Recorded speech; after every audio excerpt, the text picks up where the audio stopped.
Hi guys, good evening. Good evening, good evening, good evening. Right, so I hope everybody's tuned up here. Hi Mansoor, good evening. Hi Liaquat, good evening. Sorry we couldn't continue last week. I was down with some health issues as I posted in my social media handle also. We're kicking back and we are ready to go with full energy and full throttle. Yeah, 1 week gap beta. Yeah, that was inevitable, but we'll try to, maintain the continuity. I wanted to do it from my end, but then because of health issues, I couldn't take last week. So, yeah, so let's continue today. So, we'll start from where we have left out. So, last topic that we have dealt, if you remember, it was about trauma scoring systems. We spoke about primary assessment. We spoke about how a patient is being addressed when the patient is brought down to the casualty and then and thereafter. Okay. Now, from here onwards, we'll be talking about specific injuries. I'll be starting with the first topic for today. We're talking about the skull fractures. So, we'll talk about traumatic skull fractures.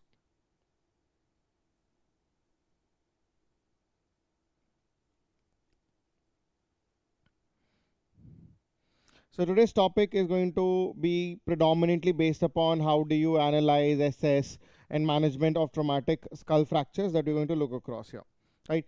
So when it comes down to the traumatic skull fractures, I can divide the skull fractures into three different categories. We have the anterior cranial fossa fracture, the middle cranial fossa fracture, and the posterior cranial fossa fractures. So we'll categorize the skull fractures into three divisions.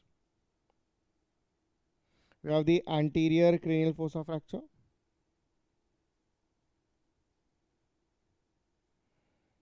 It is the anterior cranial fossa fracture. Then you have the middle cranial fossa fracture.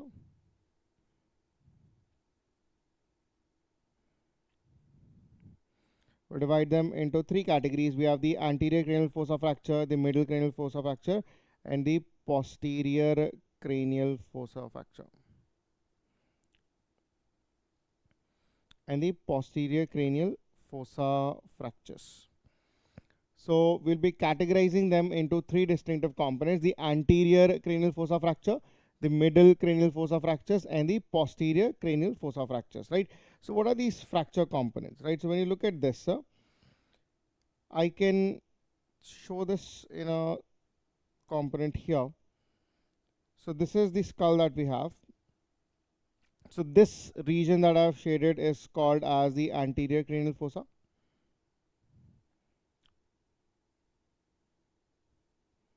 This happens to be the anterior cranial fossa.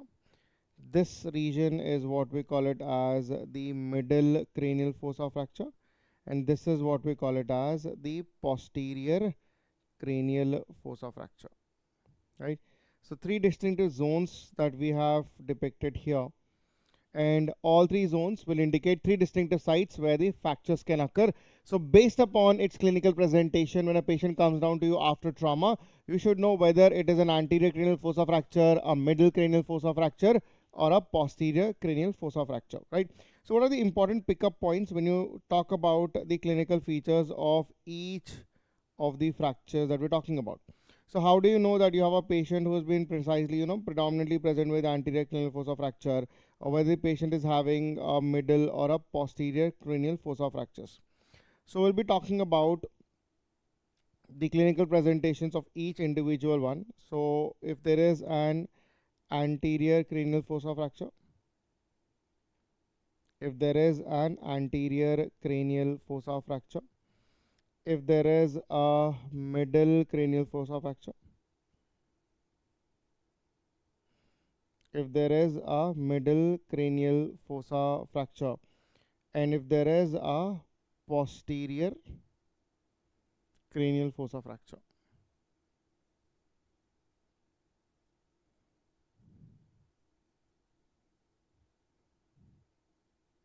Right, now how do you know if there is an anterior cranial fossa fracture? What are the findings that we're going to look across? First, you will see that the eye is going to be, red. You will see the conjunctiva will be filled with blood, so it will be subconjunctival hematoma. This is going to be a subconjunctival hematoma would be seen. Along with subconjunctival hematoma, you would see presence of, see at the base in the anterior skull, no, in the base of the nose, you have a very thin bone which is called as a cribriform plate. Now it's a very thin bone, so whenever there's a trauma, it's very easy for this bone to break up. As it breaks down, it separates the central system with your nasal component. So when it breaks down, you will see the CSF starts trickling down from here, resulting in CSF rhinorrhea. It results in CSF rhinorrhea. Now, along with CSF rhinorrhea, you will also notice that there will be periorbital ecchymosis, and periorbital ecchymosis is what we call it as the raccoon eyes. So, raccoon eyes is nothing but development or presence of periorbital ecchymosis.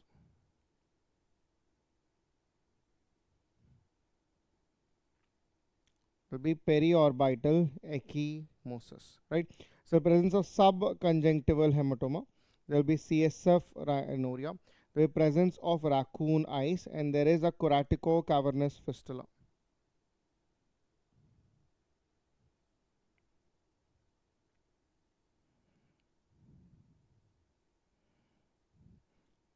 So these are the findings, which will tell me probably I'm dealing with anterior cranial fossa fractures. Now when there is a middle cranial fossa fracture, when there is a middle cranial fossa fracture, you will see in the middle cranial, you will be involvement of the middle ear as well, the inner ear per se. So in the inner ear, injuries will present to you with hemotympanum. It will be hemotympanum. It will be associated with ossicular disruption.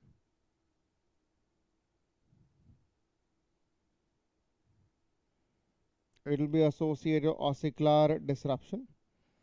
It is also associated with CSF otorrhea. This will be associated with CSF otorrhea. And you will see in the middle ear, you have the 7th and the 8th cranial nerve that is going to run. The facial nerve is going to course through the middle nerve. So it will be associated with the 7th and the 8th cranial nerve injury. It will be associated with the 7th and the 8th cranial nerve injury. And more importantly, one of the most classical signs that you will see for a middle cranial fossa fractures is what we call it as the battle sign. It is what we call it as a battle sign. A battle sign is described as, either you can call it as a mastoid hematoma. You would call this as a mastoid hematoma. You could also call this as retroauricular hematoma.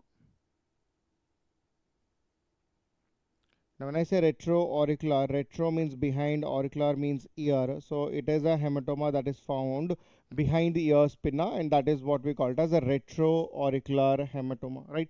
So you have hemotympanum, ossicular disruption, CSF otorrhea, 7th and the 8th cranial nerve injury features. So facial nerve paralysis and palsies, all those features can also pick in associated with battle sign that you'll see in a middle cranial fossa fracture. Now, when it comes down to the posterior cranial fossa fractures, in a posterior cranial fossa fractures, it is usually associated with occipital fracture. Now, if there is an occipital bone fracture, it is associated with occipital contusion. It is associated with the occipital contusion.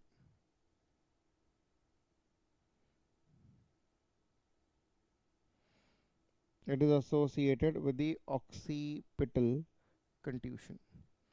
Along with that, what are the other features that you will see?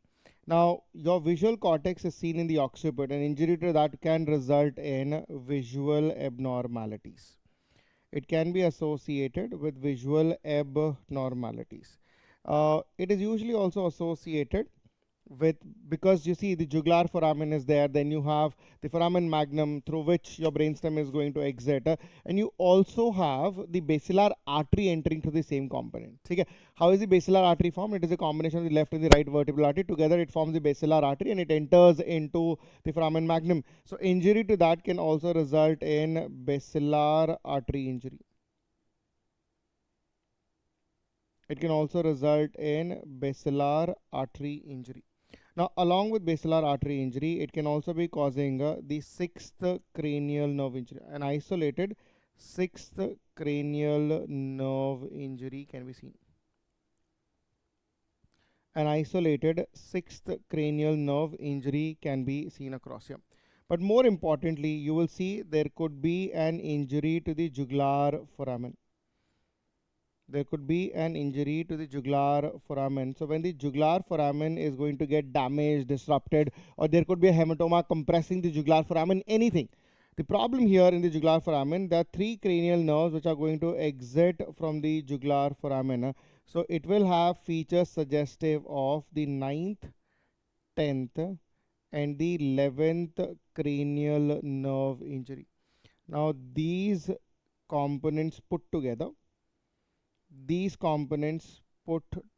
is what we call it as the Wernicke syndrome. This is what we call it as the Wernicke syndrome. All these put together is what we call it as the Wernicke syndrome. Okay.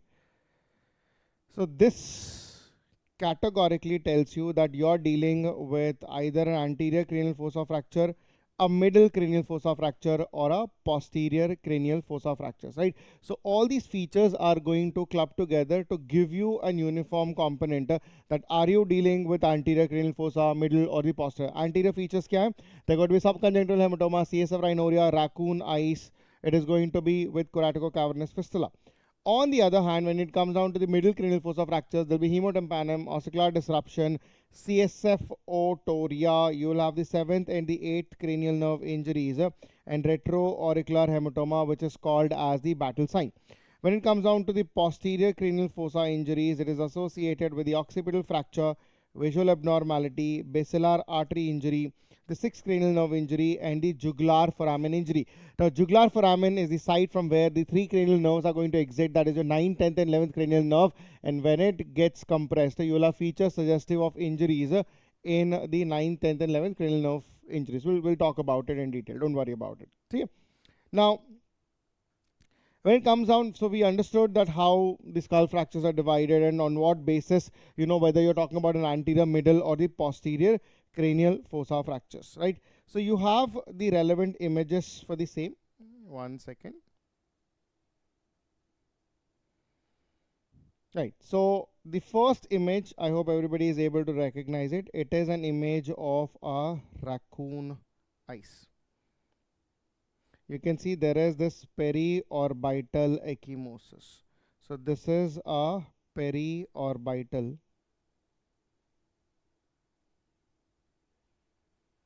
This is a periorbital ecchymosis. Image number 2 is the hemotympanum. Now, as you know, raccoon eyes is seen in anterior cranial fossa fractures. It is seen in the anterior cranial fossa fracture. Hemotympanum is seen in middle cranial fossa fracture. It is seen in the middle cranial fossa fracture. And the third image that I've put across here, the third image is your retroauricular hematoma, which is nothing but your battle sign. So the battle sign is an indication of middle cranial fossa fracture. It is an indication of middle cranial fossa fracture, right? So you can see this is the retroauricular hematoma.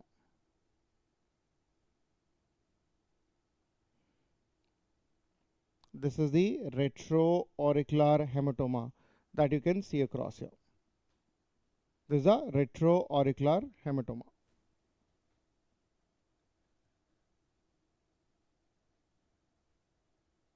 Okay. Right. So these are the three constant images that we should know, that when you have a patient, these are the clinical presentations that you should never miss. If there's presence of raccoon eyes, if there's hemotympanum, or if there is presence of your posterior cranial fossa fracture, I mean your battle sign, sorry, it is your retroauricular hematoma, right?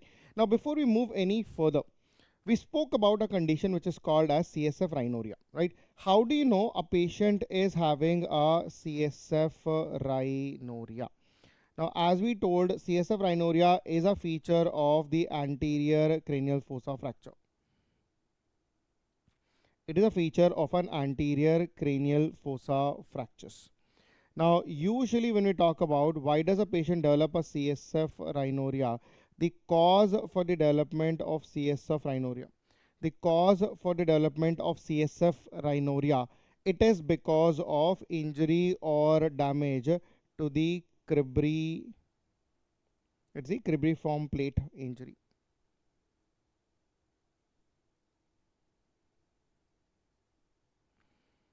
It is the fracture of the cribriform plate.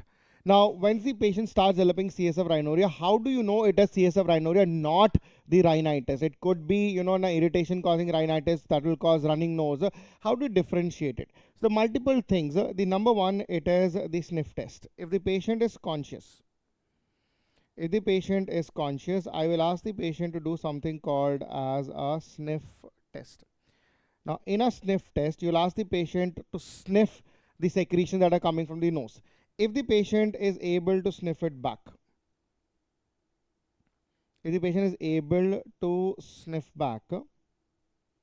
then it is your nasal secretions.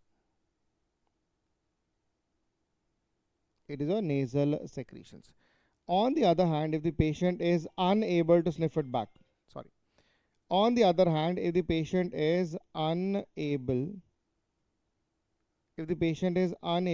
to sniff it back, then it is going to be your rhinorrhea. That is CSF rhinorrhea.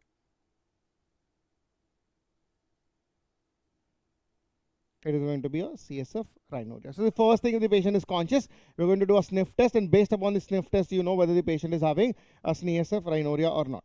The other thing that you will see is to observe this presence of a double rim sign, also called as a halo sign. Presence of a double rim sign, or also referred to as the halo sign. Right. Now, in the halo sign, you will see central, you will have the blood, and then you have the CSF around it. So there will be blood, and around that there will be an area of CSF fluid. So there will be a clear area that is present. So this is your double rim sign, or you're going to have the halo sign. The other lesser known signs that you can see in a patient of CSF rhinorrhea, there will be reservoir sign. There will be this reservoir sign. We also have, if you want to look at the biochemical component, you will see the glucose level of the secretion that you will measure will be more than 30 milligrams per deciliter, and then you will see the presence of beta 2 transferrin.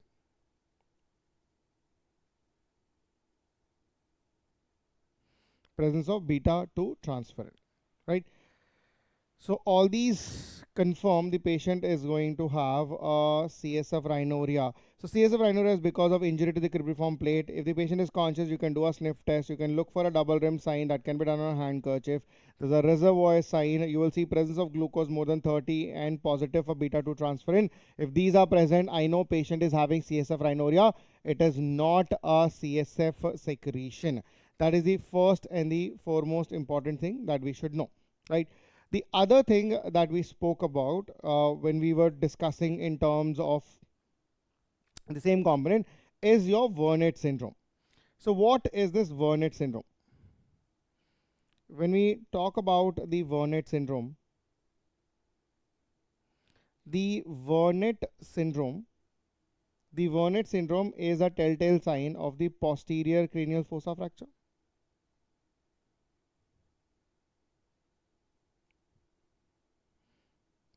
It is a telltale sign of the posterior cranial fossa fractures, right? Now, when you look at this, it is, when we talk about the Wernicke syndrome, The Wernicke syndrome is predominantly because of injury to the jugular foramen. It is because of injury. It is injury to the jugular foramen. It is injury to the jugular foramen, right? So that is why it is also called as the jugular foramen syndrome.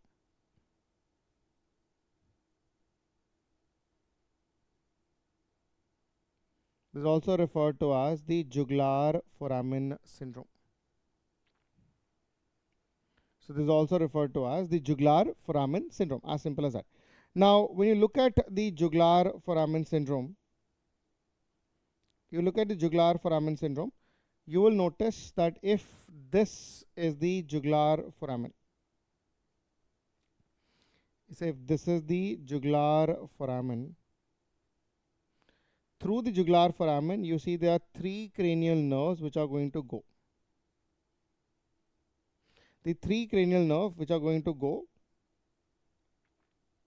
you'll see the 9th cranial nerve which is here, the 10th cranial nerve which is here, and the 11th cranial nerve which are going to be here. So within the jugular foramen, you'll see the 9th, the 10th, and the 11th cranial nerve, right? Now, within this area, you will see a junction of the sigmoid sinus and the internal jugular vein.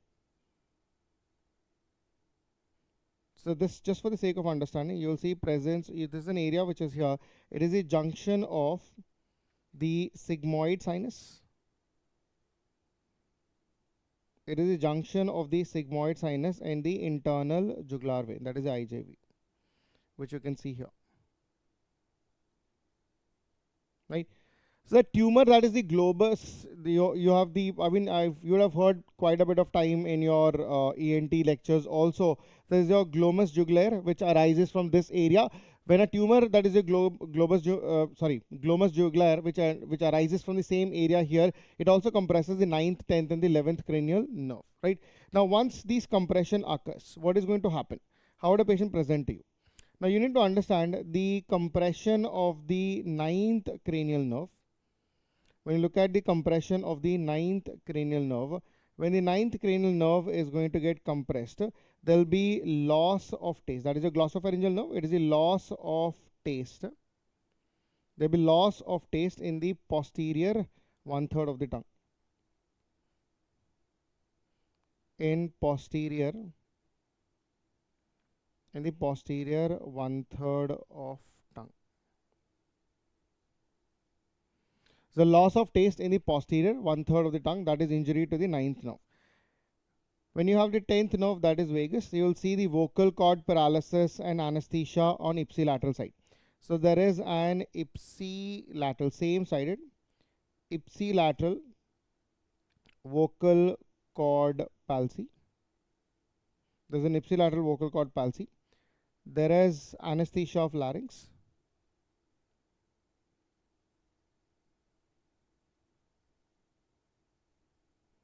There is anesthesia of larynx as well as pharynx. And that too on the same side. That is ipsilateral vocal cord palsy and the anesthesia of the larynx as well as pharynx that you'll see.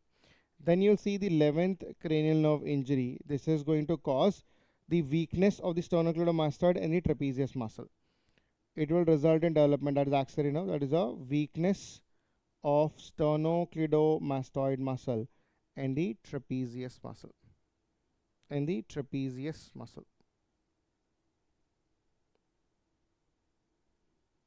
Right. So combination of all these three is what we call it as the Wernicke syndrome. So in the Wernicke syndrome, you will see there is an injury of the 9th, 10th, and 11th cranial nerve. How do you know the patient is going to have loss of taste in the posterior 1/3 of the tongue? There will be ipsilateral vocal cord palsy, and there will be anesthesia of the larynx and the pharynx on the same side, and there's a weakness of the sternocleidomastoid muscle as well as the trapezius muscle on the same side. See? So this tells you the patient is having your Wernicke syndrome, right? Now, once you have diagnosed that the patient is having an anterior cranial fossa fracture, middle or posterior, so when we say in terms of evaluation, what are the investigation? Remember, for every head injury, it is better to get an NCCT. Now, the dictum is quite similar, or remains same for all the three cranial fossa fractures. Obviously, I'll be addressing the disease specific component, but on an NCCT, I will see whether it's a displaced or an undisplaced skull fracture. We'll see whether if it is an undisplaced, skull fracture, or whether it is a displaced skull fracture. Now, what is the difference between displaced and an undisplaced skull fracture is, let's say there is a zygomatic fracture, right? If it is having the same suture line and if the fracture sites are intact, there's a fracture but they're in the same line, it is undisplaced. But if it goes up and down, it remains, or it becomes undisplaced skull fractures, right? So if it is moving up and down, it is displaced. If it remains in its same orientation, it is undisplaced. Remember, for all undisplaced skull fractures, it is going to be conservative management. In our conservative management, we will give analgesia, antibiotics, whatever the supportive care is required. But if it is a displaced skull fracture, it will require a surgical correction. This would require a surgical correction if it is an undisplaced, if it is a displaced skull fracture. If it is an undisplaced skull fracture, we don't need to do anything. But if it is a displaced skull fracture, yes, we need to go down and repair it by doing a fixation, right? Now, many a times we are faced with a challenge about another facial injuries. This is about the facial bone fractures, which are called as the Lee-Ford fractures, right? So we'll be talking about a condition which is called as the Lee-Ford fracture. Sorry, give me a second. So we're talking about a Lee-Ford fracture, which is also going to be the facial fractures, right? Now, it is a fracture, or it's basically a class or group of bones, or the fractures involving partial or complete separation of the middle face from the skull. Okay? So it is either a partial or complete separation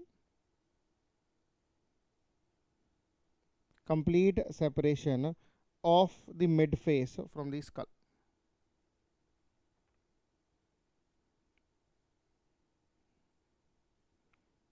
So Lee-Ford fractures are designed to understand this, that if the mid face, is it still intact with the skull, or it is separate? That is, your maxilla is still intact with your skull, or is it been completely dysmorphic, right? So there are three different types of the Lee-Ford fractures that we'll talk about it. Now, in order to understand this, I'm just going to depict you the skull bone which is here.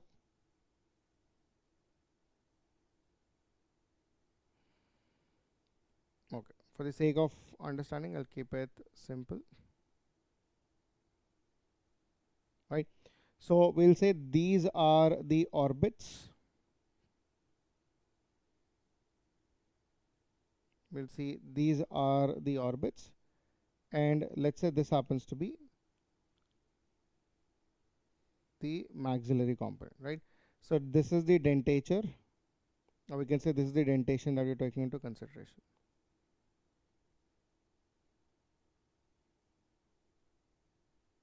Right, now there are three varieties, so we'll replicate it. Okay, now based upon how much is being injured, we have three different varieties of the Lee-Ford fracture, right? The first variety of the fracture is only going to involve the transverse fracture plate, that is only the maxilla, right? It goes to the floor of the orbiter in type 2, but does not involve the floor of the orbiter. In type 3, it is going to go through and through the floor of the orbiter and injure the floor of the orbit as well, right? So these are the fracture line, right? So this is what we call it as the type 1 Lee-Ford fracture. This is your type 2 Lefort fracture, and this happens to be the type 3 Lefort fracture, right? So in just for the sake of understanding, one of the most important component that you will see is your zygomatic bone, which is going to be between these. Just for the sake of understanding, this is the zygomatic arch. This is going to be the zygomatic arch. So just don't want to go into greater details, but this is how the zygomatic arch would look like. Now, why I'm being very specific is in type 2 fractures, you will see the zygomatic bone is going to be involved. In type 2, you will see the zygomatic bone fracture will be seen. So this is the zygomatic bone, just for the sake of understanding. Right? So this is the zygomatic bone fractures. Right? So in type 2, they'll be through and through zygomatic fracture. That is what we need to understand. Right? So in type 1, it is a horizontal alveolar ridge. There'll be injuries. One second. Okay. So that in type 1, the injury is going to involve, there is going to be a horizontal alveolar ridge separation. So there'll be a horizontal alveolar ridge. Right. In type 2, you will see a pyramidal shaped one. So in type 2, it is a pyramidal nasofrontal suture. It is going to be an injury which is a pyramidal involving the nasofrontal suture. And the type 3, it is going to be a horizontal going through your orbit. So it is going to be a horizontal craniofacial dislocation. It will be a horizontal orientation. And then horizontal injury, you will see it is going to have separation, and this is going to be a craniofacial dislocation. It is a craniofacial dislocation. This is going to be a craniofacial dislocation. Okay. So these are your Lefort 1, Lefort 2, and the Lefort 3 fractures. So Lefort 1, you can see, if I just keep it simple, this is your transverse line of fracture, which is here. Lefort 2 is what is going to go through the zygomatic bone through and through. Lefort 3 is the one which is going to go through the orbit of the eye. The floor of the orbit is going to be involved, as simple as that, right? Now, how clinically they would present to you, again important. So when you have a Lefort 1 fracture, there'll be swelling of the upper lip.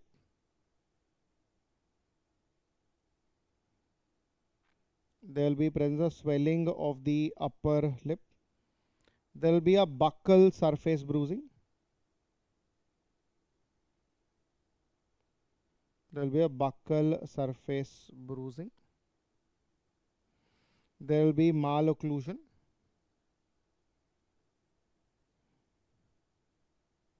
And there will be loosening of teeth. There will be loosening of teeth. All these suggest it is a Lefort type 1 fracture. Now when you talk about the Lefort type 2 fracture, in a type 2 fracture, there will be deformity and the swelling of the midface. There would be deformity and swelling in the midface.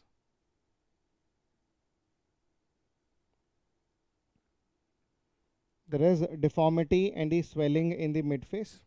There is widening of the intercanthal space. There be widening of the intercanthal space. There is widening of the intercanthal space. It is also associated with the malocclusion. Associated with malocclusion. Periorbital edema and ecchymosis.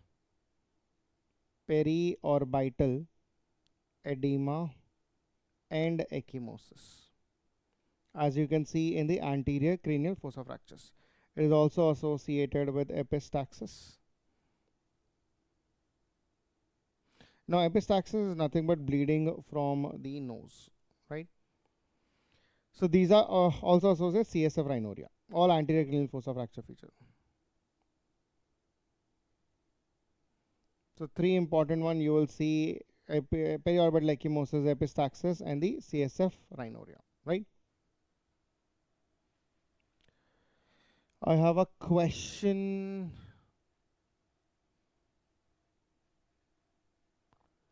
Yeah, trauma series के notes are available. I will upload the notes today also in the Telegram group. Don't worry about it. Now, when you talk about the horizontal, that is your Lefort type 3 fracture, how do you know patient is having Lefort type 3?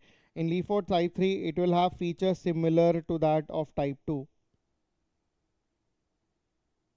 You will have features similar to type 2 Lefort fracture. Similar to a type 2 Lefort fracture. But this will have, you see, there will be a lot of edema that is going to be on the upper surface of the orbit. And this is what we call as the orbital hooding. There will be orbital hooding. Retroorbital, when the edema gets more, it will cause when the injury occurs on the orbit, the eye sinks in, and sinking of the eye is going to be enophthalmos.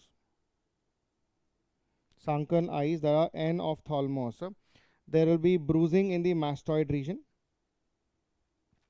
So you have the mastoid hematoma. So now it is almost like a middle cranial fossa fracture. So there will be associated mastoid hematoma, presence of hemotympanum, and CSF otorrhea. Right, same as we have learned in your middle cranial fossa fractures. There are three findings that you will see here. So based upon this, I now know whether you're dealing with Lefort type 1, Lefort type 2, or Lefort type 3. It's a fancier way of doing you to tell you that, we're talking about the anterior cranial fossa fracture, which are going to be these two, and the middle cranial fossa fracture, which is going to be involving the orbit of the eye. As simple as that, right? Again, the management remains the same. If it is a displaced fracture, corrections are required. If it is an undisplaced fracture, a conservative line of management is more than enough. So this is with respect to your Lefort fractures. So for any doubts, any questions, quick feedback? So we spoke about the various components of the skull fractures. We decided that how do we divide into anterior, middle, posterior, clinical presentation of each individual component. We have how do you look at clinically, that is interpretation is there. How do you know patient is having CSF rhinorrhea? What is your Wernicke syndrome?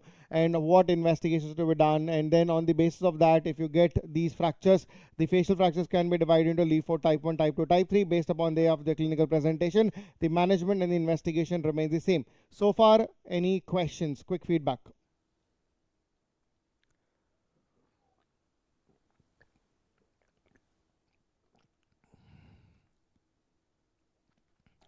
Chalo.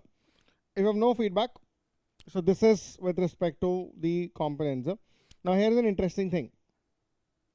We spoke about NCCT in the skull fracture, so we are going to talk about something called as the NICE guidelines.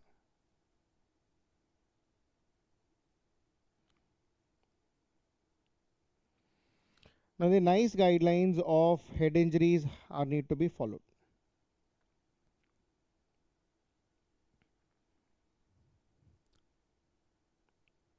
Now what is this? According to the NICE guidelines, the first thing that you should do in a patient of head injury, it is to rule out cervical spine injury. That we already did in our primary survey with the help of Nexus criteria. The second thing, you have to look for disability limitations. So GCS monitoring is important. So according to the NICE guidelines, any patient who has got a head injury, no matter how small or big, you should observe the patient for 24 hours. Now, what is the observing criteria in the 24 hours? That is, if the GCS monitoring you are done, we'll see in the first 2 hours. In the first 2 hours of admission, it is every 30 minutes you have to assess. Every 30 minutes. In the next 4 hours,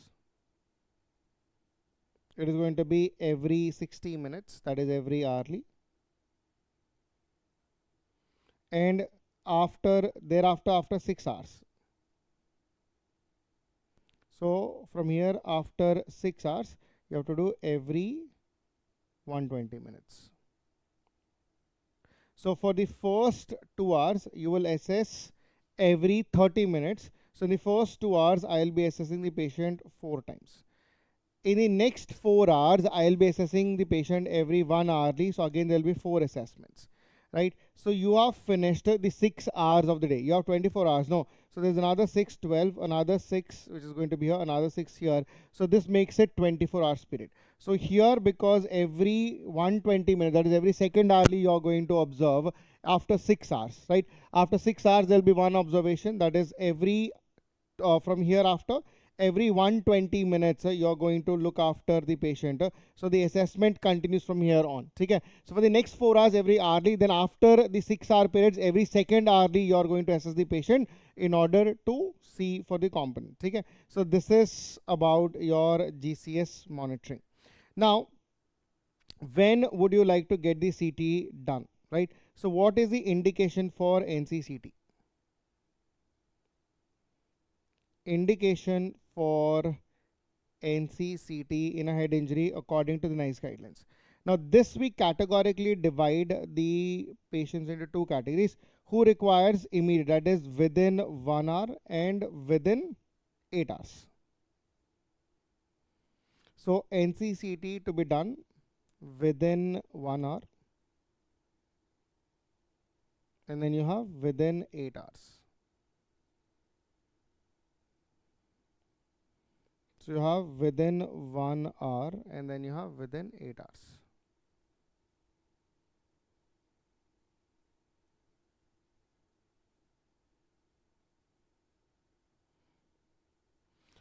So what are the indications? So within 1 hour, if the patient GCS, if the GCS of the patient is less than 13 at any point, so whether it be at the point of admission or after 1 hour of assessment or after 2 hours of assessment, any point, okay, if the GCS is less than 13. If the GCS falls, that is, if the GCS is less than 15 at second hour of observation, at the second hour of observation. So as we have just learned, the protocol for observation is for in your first 2 hours every 30 minutes. At the end of the second hour, if the patient GCS drops less than 15, then that is an indication for an NCCT to be done immediately, right? If there is presence of focal neurological deficit,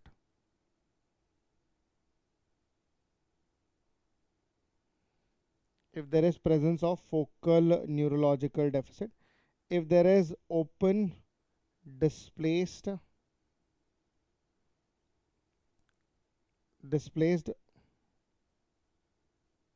or depressed skull fracture,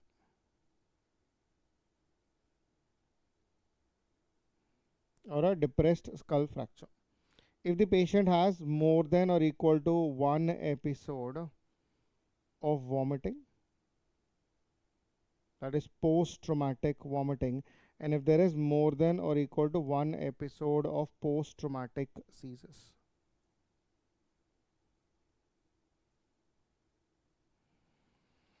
So if the GCS is less than 13, if the GCS is less than 15 at a second hour of observation, if there is presence of focal neurological deficit, if there is an open or displaced or a depressed skull fracture, more than or equal to 1 episode of vomiting and more than or equal to 1 episode of seizure, if any one of them are present, you have to get the patient CT as early as possible, that is within 1 hour. Now what is the indication of getting a CT within 8 hours? Number 1, if the age of the patient is more than 65 years. If there are known coagulopathies,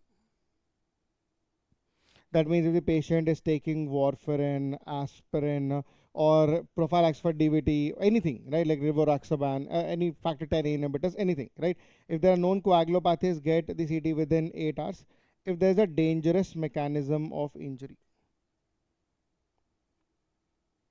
A dangerous mechanism of injury qualifies as high velocity trauma, fall from significant height. All these are considered to be as dangerous mechanism of injury. And if the patient presents to you with retrograde amnesia, if there is a retrograde amnesia for more than 30 minutes of time, if there is a retrograde amnesia of more than 30 minutes, then again there's an indication of CT within 8 hours. It is going to be an indication of CT within 8 hours, right? So all these are going to be qualified. All these are going to be qualified for the NCCT. The last thing, or the last nail in the coffin about the NICE guidelines, it is going to be indication for neurosurgical intervention, right? So indication for neurosurgeon to be involved. Indication for the neurosurgeon involvement.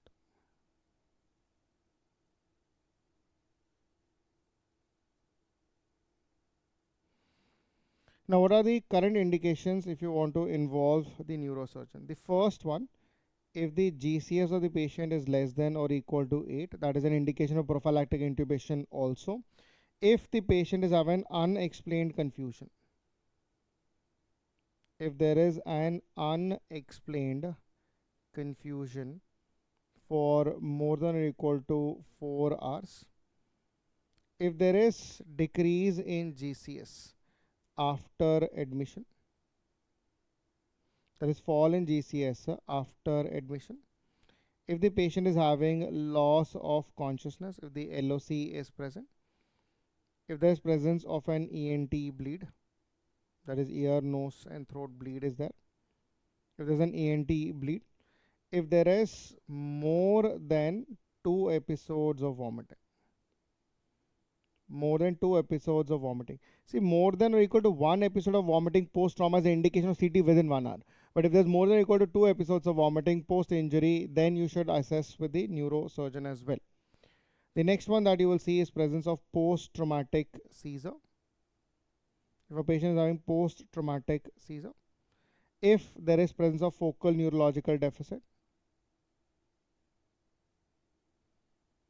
presence of focal neurological deficit, if there is a cranial fossa fracture,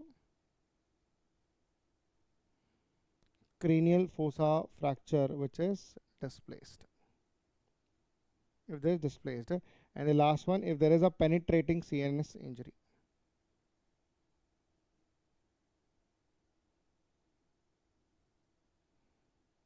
If there is a penetrating CNS injury, right? These are your 10 commandments to remember when to call a neurosurgeon for an intervention when there is an injury that has occurred, right? So we have in detail covered every single component of the skull fracture that is required, from your anterior cranial fossa fracture, the middle cranial fossa fracture and the posterior cranial fossa fracture. We dealt in the components as detailed as possible. We spoke about the guidelines, that is the NICE guidelines in your head injuries as well. If you have any questions, feel free to ask. Otherwise, that is it for today. Tomorrow, when you resume back, we'll start with head injuries per se. We're talking about one of the most interesting topics in the trauma, that is about your intracranial hemorrhages. We'll be talking in detail about it, how to diagnose it, and how do you go with the management protocol. Okay? So this is it for today. If you have any questions, any feedback, please feel free to write it down to us. You can follow me on the Instagram. It is called as the Surgery Guy.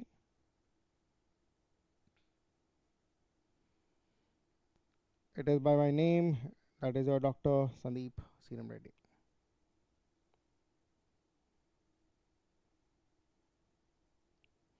So any questions, any query, just send it across here. We'll upload the notes of this particular session in the Telegram group as well.